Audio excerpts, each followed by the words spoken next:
आज पवित्र बाहुड़ा यात्रा प्रभु श्री जगन्नाथ जगतरनाथ जगन्नाथ आज बाहुड़े बड़ देउल को ये पवित्र अवसर रे मोर पुत्रवत मोर सान भाई श्रीजुक्त विजय कुमार जेना सुपुत्र धर्मपत्नी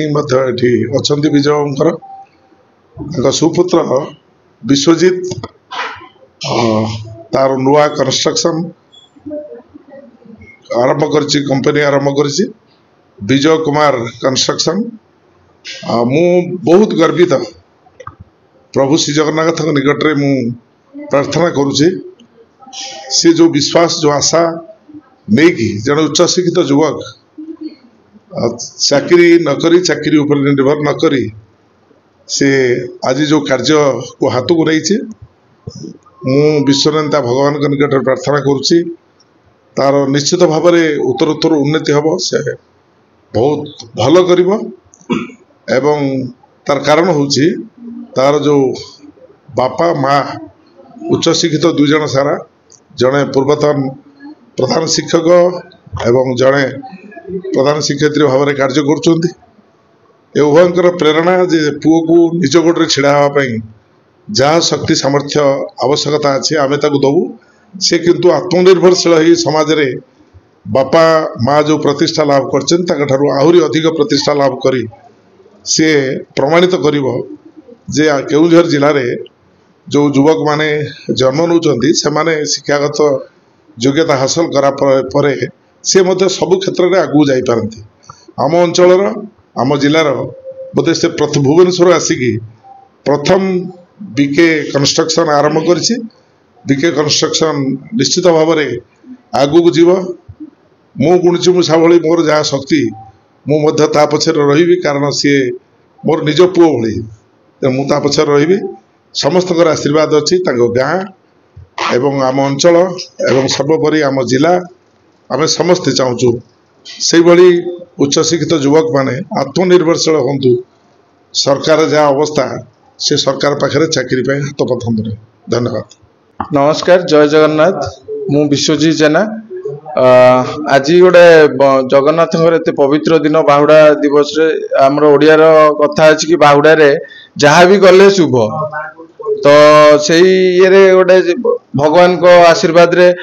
बापा माँ आशीर्वाद रे बापा माँ ना रे बनई कंपनी आपण मानकर ओडिशावासी जेमिति मो छात्र राजनीति रे मते सपोर्ट करथिले तो एथिरे भी सपोर्ट करंतु एटा मु व्यवसाय भित्तिक टोटली करू नै हम ओडिसा रे गोटे कंस्ट्रक्शन विषय रे केही नॉलेज नाही माने जेई मानकर तो नॉलेज नाही बहुत खराब कंस्ट्रक्शन करछन मु एटा लोकन को गोटे माने कहवा को चाहूँ कंस्ट्रक्शन टा कौन खाली रड सीमेंट गलाई देकी छात पके देले हुएनी तार प्रॉपर अनुसार करंतु जोड़ा 10 वर्ष जीवा कथा सेटा हमर गोटे दिन ले भांगी जाउची तो सहीटा गोटे न्यू विजन न्यू मिशन रे स्टार्ट करछि भगवान को आशीर्वाद आपण मान को भल पाइबा हेले बीके कंस्ट्रक्शन ओडिसा रे एक नंबर कंस्ट्रक्शन हबो एतरे द्विधा नै धन्यवाद। की कंस्ट्रक्शन आपन कंस्ट्रक्शन ब्रिज पाकुर आरंभ करी घर पर्यंत कमर्शियल गवर्नमेंट सब काम होउछि एनी कंस्ट्रक्शन आर तो बीके कंस्ट्रक्शन देयर मोर 8 वर्ष एक्सपीरियंस अछि मु BTech pass out MTech pass out तो फिलहाल पीएचडी करिया को प्लान अछि देखा जो कोन होछि। विजय कुमार जेना आज यही पवित्र बाहुड़ा रे मो पुओ विश्वजीत जेना ए भुवनेश्वर रे एक बीके कंस्ट्रक्शन रो शुभारंभ करछंती आज तार इनॉग्रेशन डेट मु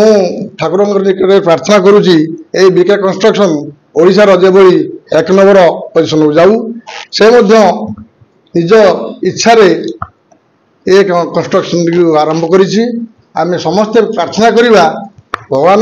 निकट रे ए बीके कंस्ट्रक्शन जमती ओडिशा रे एक नंबर होई रहू। सर कहले आपन अंचल रे प्रथम ये भुवनेश्वर रे जे कंस्ट्रक्शन कंपनी करछन केटा गर्वित को होय मु तो बहुत गर्वित मो सहित मो बड़ भाई जो अच्छा पाखे आप या पूर्व जयदेव भाई जो कहले प्रेरणा आम प्रति रही ଯାହା ହଉ ଇଏ କନଷ୍ଟ୍ରକ୍ସନ ପ୍ରକୃତରେ ହିଁ ଆମ ଏରିଆ ପାଇଁ 1 ନମ୍ବର ବା ପ୍ରଥମ ଥର ଆରମ୍ଭ ଓଡ଼ିଆ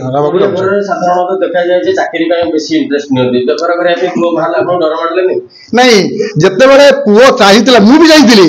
ମୁଁ ବି ପ୍ରଥମେ ଚାହିଁଥିଲି ବାବା ତୁ ଗୋଟେ ସରକାରୀ ଚାକିରି କର, କିନ୍ତୁ ସେ ମତେ ବୁଝେଇଲା ବାବା ସରକାରୀ ଚାକିରି ମିଳିବ ନାହିଁ, ଏ ସରକାର ସରକାରୀ ଚାକିରି ମିଳିବ ନାହିଁ, ତେଣୁ କ'ଣ କରିବାକୁ ଚାହୁଁଛୁ ନା ମୁଁ କନଷ୍ଟ୍ରକ୍ସନ କାମରେ କରିବି, ପ୍ରସିଡ୍ ଟୁ। ମୁଁ କହିଲି ଠିକ୍ ଅଛି ବାବା ତୁ ଯୋଉଥିରେ ଚାହୁଁଛୁ ସେଇଥିରେ ପ୍ରସିଡ୍ କର। ଏବଂ ସେ ଆଜି ଏବେ ମଧ୍ୟ ଓଡ଼ିଶାରେ ଏମିତିକା ପ୍ୟାରେଣ୍ଟସ୍ ଅଛନ୍ତି ଯୋଉମାନେ ଚାକିରି ପାଇଁ ବେଶୀ ମାନେ ଇଣ୍ଟରେଷ୍ଟ ଦିଅନ୍ତି, ତାଙ୍କୁ ଆପଣ କହିବେ କି ପିଲା? ନିଶ୍ଚିତ ନିଶ୍ଚିତ, ଯଦି ଯୋଉ ବାପା ମାନେ ଚାହୁଁଛନ୍ତି ଚାକିରି ପଛରେ ପିଲାକୁ ନ ଗୋଡ଼ାଇ ବରଂ ଏଇ ନିଜେ ନିଜେ ଆତ୍ମନିର୍ଭରଶୀଳ ହବା ପାଇଁ ସେମାନେ ନିଜ ନିଜ ଛୁଆଙ୍କୁ ପ୍ରଚେଷ୍ଟା କରିବା ଉଚିତ। ସାର୍ ଆପଣ ଗୋଟେ ଶିକ୍ଷକ ଥିଲେ, ପ୍ରଧାନ ଶିକ୍ଷକ ଥିଲେ, ପ୍ରଧାନ ଶିକ୍ଷକଙ୍କ ଲାଇଫଟା ଭାରି ପିସଫୁଲ ଥାଏ, ଆଉ ପୁଅ ଯୋଉ ଲାଇନରେ ନା ଅଛନ୍ତି ୟା ଦ୍ୱାରା ବହୁତ ଅବଷ୍ଟ୍ରାକଲ୍ସ ଆସିବ, ଆପଣଙ୍କୁ ଭୟ ଲାଗୁଛି? ନାଇଁ, ଗୋଟେ ଜିନିଷ ଭୟ ଯୋଉ କଥା କହିଲେ, ଭୟ ତ ରହିବାଟା ସ୍ୱାଭାବିକ, କିନ୍ତୁ ଭୟ ନ ରହିଲେ ଆପଣ ନିର୍ଭୟ ହେଇପାରିବେନି ଯେ, ତେଣୁ ଯାହା ବି କିଛି ହବ ନିର୍ଭୟ ସେ କରିଛ। ତାଙ୍କ ପଛରେ ମୁଁ ଅଛି, ରାଜନୈତିକ ଭାଇ ହିସାବରେ ଆମର ଜୟଦେବ ଭାଇ ଅଛନ୍ତି, ଆଉ ସମସ୍ତେ ଆପଣମାନେ ବି ସବୁ ଅଛନ୍ତି, ମିଡ଼ିଆ ଭାଇ ଅଛନ୍ତି, ତେଣୁ ମୁଁ ଆଶା କରୁଛି ସେ 1 ନମ୍ବର ପୋଜିସନକୁ ଯିବ।